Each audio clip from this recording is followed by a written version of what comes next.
So in our previous video of this series, we have seen about the how gRPC and RabbitMQ demonstration is working, right? So now in this video, we are going to discuss how you are able to implement the gRPC and how you are able to implement the RabbitMQ.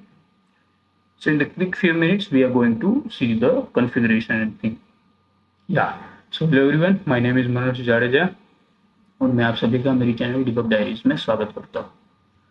So let's say first हम gRPC के बारे में understand करते हैं. जब भी हमको gRPC implement करना है, there are the two thing that we have to keep in mind that जहाँ से भी आपको डेटा लेना है उधर हमको जीआरपीसी सर्वर डिफाइन करना पड़ेगा, और जिधर हमको डेटा चाहिए like in the second service we want the some data, so उधर हमको जीआरपीसी क्लाइंट डिफाइन करना है, राइट. उसके बाद जो भी आपको रिक्वेस्ट रिस्पॉन्स लेना है उसके लिए आपको एक प्रोटोफाइल बनानी पड़ती है. So what is the protofile? So protofile you can consider as an we can say one defined rules, or we can say over there we are defining the fixed data types for your request response. You are defining your service namespace and all. So जैसे हमने हमारे previous video में देखा था, हमारी greeting services है. अगर आपने ग्राफक्यूएल का यूज किया है तो ग्राफक्यूएल के अंदर भी एक फाइल आती है जो आपको डिफाइन करनी पड़ती है.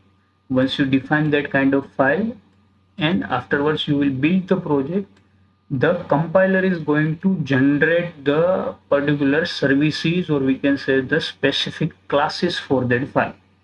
इसके अंदर भी सेम होगा. जो भी प्रोटोटाइप फाइल आप बनाते हो वो सेम फाइल आपको आपके सर्वर के अंदर और दैट सेम फाइल आपको अपने क्लाइंट के अंदर रखनी पड़ेगी. सो हमारे सर्वर के अंदर ये प्रोटोटाइप फाइल है, और अगर हम क्लाइंट के अंदर देखने जाए तो इसके अंदर भी हमारे पास ये प्रोटोफाइल, और ये दोनों का सेम कोड है. आगे जाके मल्टीपल सर्विसेज की प्रोटोफाइल आपको डिफाइन करनी है तो आप मल्टीपल प्रोटोफाइल बना सकते हो. एक फाइल के अंदर भी ऐड करना है तो आप कर सकते हो. इसके अंदर हम लोग क्या डिफाइन करेंगे कि सेम हमको जो सर्विस डिफाइन करनी होती है वो हम डिफाइन करेंगे. लेट्स से मैंने ग्रीटिंग सर्विस डिफाइन की, उसके अंदर मुझे जो मेथड डिफाइन करनी पड़ती है वो मैंने मेथड डिफाइन कर दी.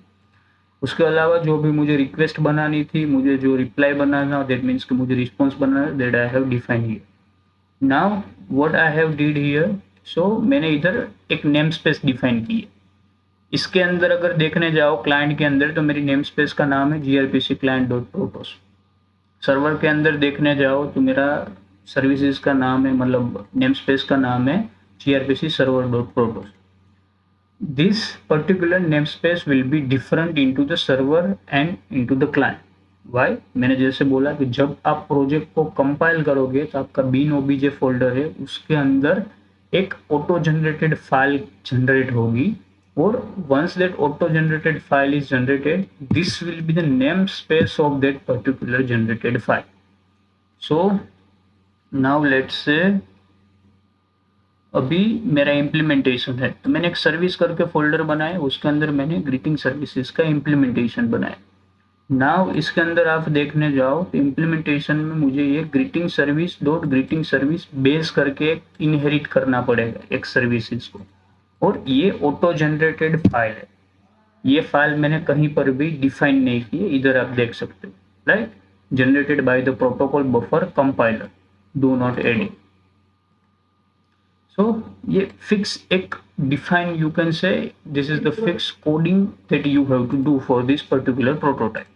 ये आपने सर्विस इनहेरिट कर दी, उसके बाद ये आपने जो भी मेथड लिखी थी इसके अंदर भी ग्रीटिंग रिक्वेस्ट और जो भी रिप्लाई है ये भी अगर आप देखने जाओ this is also on auto generated. So कुछ भी आपको मैन्युअली नहीं करना है. मैन्युअली आपको सिर्फ प्रोटोफाइल डिफाइन करनी है. Once you define the proto file and if you are compile the code, this thing will be auto generated, you can say. Regarding the NuGet, आपको आपके सर्वर के साइड आपको एक gRPC.ASP.NET कोर करके इंस्टॉल करना है. ये सेम एक क्लाइंट का भी एक NuGet आता है जो आपको इंस्टॉल करना पड़ता है क्लाइंट के side, and that will be a you can see that is gRPC.NET client. But इसके अलावा हमने दो और पैकेजेस इंस्टॉल किए, gRPC tools and google.protobuf. Why? ये दोनों inbuilt we can say the dependencies है जो इसके अंदर ऑलरेडी डिफाइंड है into the ASP.NET code. So इसके अंदर एक NuGet से हमारा सारा काम हो जाता है. Well, if we talk about the gRPC.NET client, these are the two different NuGet that we have to install manually. So इसके अंदर सेम डिपेंडेंसी में नहीं है. सो सर्वर के साइड आपको ये 3 NuGet इंस्टॉल करने हैं, tools, client and protocol. Done. Now client के अंदर मैं देखने जाऊँ तो सेम मैंने प्रोटोफाइल डिफाइन कर दी है. अब सर्विसेज के अंदर देखने जाऊँ तो सिंपल अभी इधर मैंने क्या किया है, लेट्स से gRPC चैनल, जैसे मैंने बोला ये NuGet के अंदर का मेटा डेटा होगा जो आपको डिफाइन कर देना है.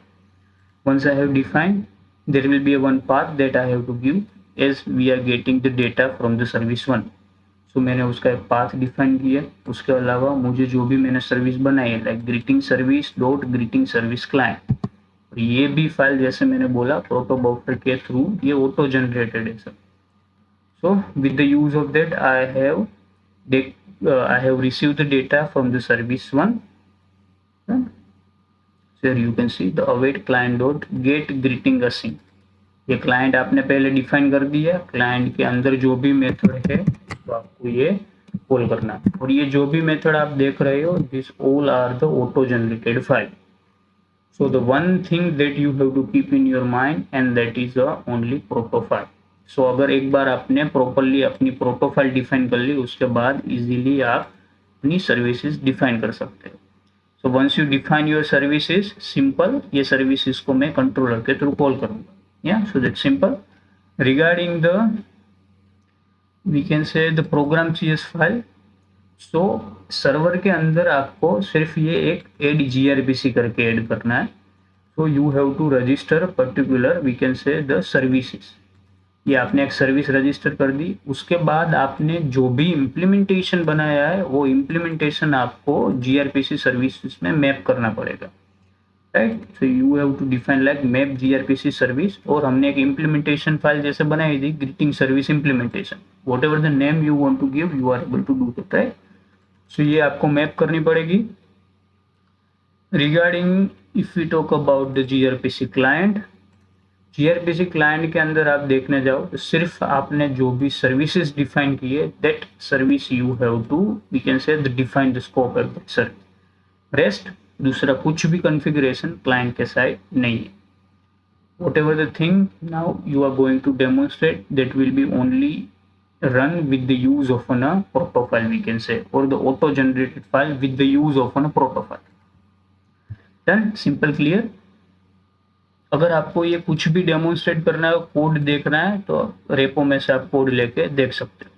Now if I'll give you the quick overview of a RabbitMQ how you can implement. So let me define here, let me show you here. So एक चीज आप याद रखना, जब भी हम RabbitMQ रन कर रहे हैं, so RabbitMQ is an one intermediate you can say. वो सिंपली क्या कर रहा है, एक जगह से डेटा ले रहा है, क्यू के अंदर डेटा स्टोर कर रहा है, क्यू को वन बाय वन वो प्रोसेस कर रहा है. So there will be one some place that we over there we are pushing our data and our consumer is subscribing that particular data from that particular place. So you can consider that as a mini server you can say, right? So उसके लिए जब भी आपको RabbitMQ लेना, RabbitMQ आपके local environment में use करना है, you have to install this Docker Desktop. Docker Desktop आप इंस्टॉल करने के बाद आपको RabbitMQ की इमेज डाउनलोड करनी पड़ेगी. Regarding the command to download this RabbitMQ, आप सिंपली गूगल में या ChatGPT में सर्च करोगे, आपको कमांड मिल जाएगी to how you can download the image.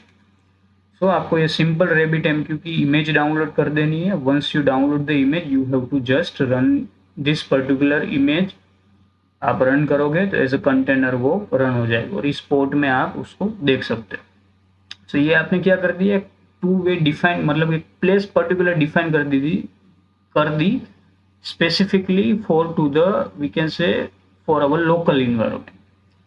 So now अभी सेकंड सर्विस के अंदर program.cs में देखने जाए तो RabbitMQ इम्प्लीमेंट करने के लिए specific in this project we have used the mass transit. What is the mass transit? So it is an one open source library we can say, जो जब भी लेट्स से मैं स्क्रैच से RabbitMQ का implementation करने जाऊँ तो उस टाइम पर मुझे पब्लिश करने के लिए कनेक्शन एस्टेब्लिश करना पड़ेगा। कनेक्शन एस्टेब्लिश करने के बाद मुझे चेक करने पड़ेगा अगर कनेक्शन एस्टेब्लिश हुआ या नहीं हुआ। I have to define some retry logic at the end of a consumer side. I have to define the logic regarding the consuming the data. वो सब एक we can say the hazardous process that we have to follow, but with the use of an with the use of a mass transit, this thing is in a quite simple, we can say. So with the use of mass transit, अब आपको क्या करना पड़ेगा, simple उसका जो configuration है you have to define. बाकी का जो भी कनेक्शन करना है, मतलब कि क्यू के साथ कनेक्ट करना है, अगर इन बिटवीन प्रोसेसेस फेल हो जा रही है तो उसका जो रेटरी लॉजिक और whatever the thing that you want to define with the mass transit, you are able to do that, right.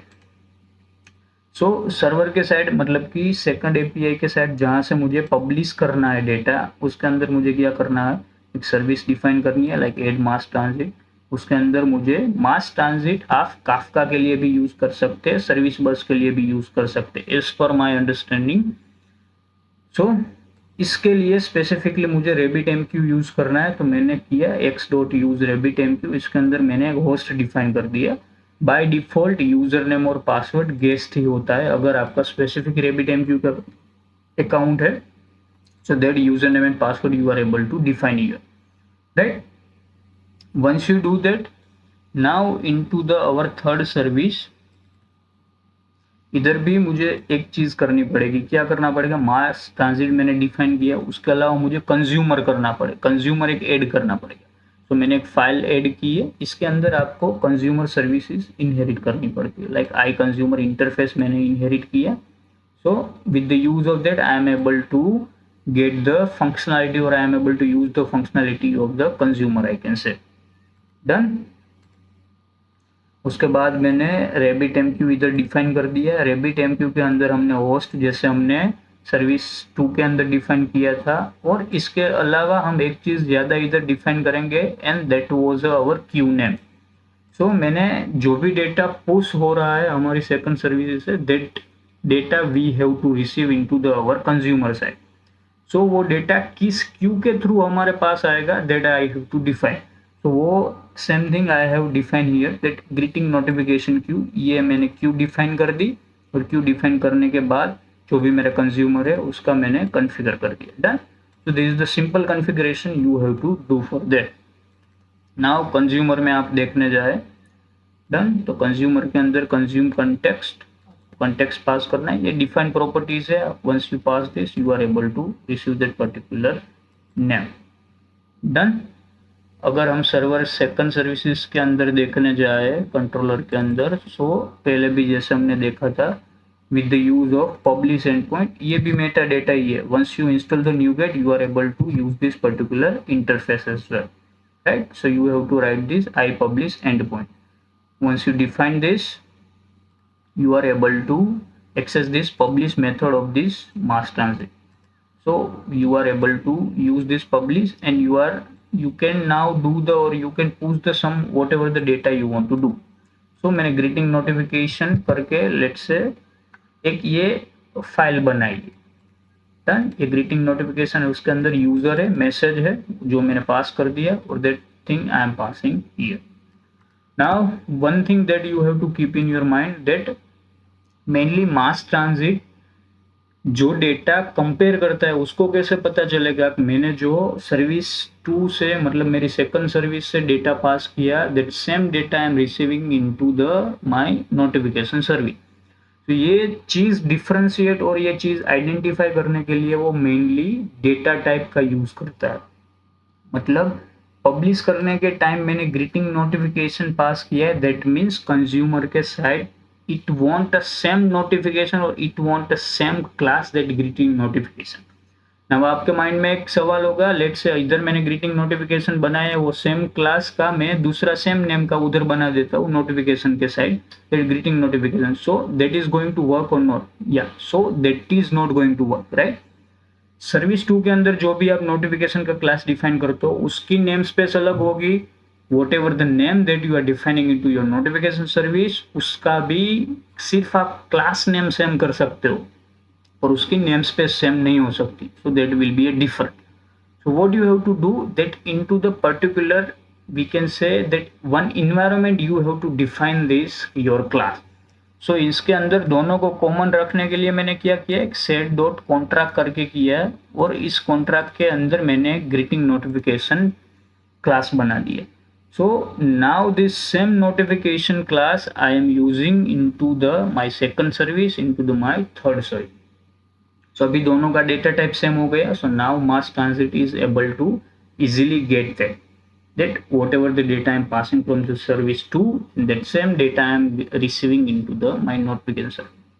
So this was a quick overview about the gRPC and the RabbitMQ implementation.